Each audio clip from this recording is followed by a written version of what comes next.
दोस्तों Karachi TV channel में खुश आमदीद। अस्सलाम अलैकुम। अगर आपने हमारा चैनल कराची टीवी अभी तक सब्सक्राइब नहीं किया है तो प्लीज़ इसे सब्सक्राइब कर दे ताकि उस तरह की वीडियो आपको बआसानी मिलते रही। हक्स बे दरअसल कराची से कई किलोमीटर दूर एक पुरसकून साहिली मकाम है जहाँ तफरी के लिए हिट भी दस्तयाब हैं।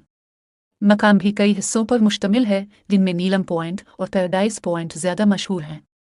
हक्स बे की साहिली पट्टी मनूरा से शुरू और अमले पर इख्तिताम होती है जिसमें टर्टल बीच, सैंडस्पिट, काका विलेज, सोनीहरा बीच, फ्रेंच बीच, सोमार गोट, रहमान गोट और लाल बखर एरिया शामिल हैं। लाल बखर में लश्करी गोट, सिंघार गोट, मुहिब अली गोट, रमज़ान गोट और फ़कीर मोहम्मद गोट शामिल हैं। इन तमाम गोट के रिहायशी माहीगीरी के पेशे से वाबस्ता हैं। पूरी दुनिया से सब्ज़ कछुए अंडे देने के लिए हक्स बे आते हैं और उन सब्ज़ कछुओं की परवरिश की जगह टर्टल बीच के नाम से मशहूर है। हक्स बे का समंदर अमूमन जुलाई और अगस्त में बिखर जाता है। इसकी ऊंची लहरें साहिल पर मौजूद हट्स को अपनी लपेट में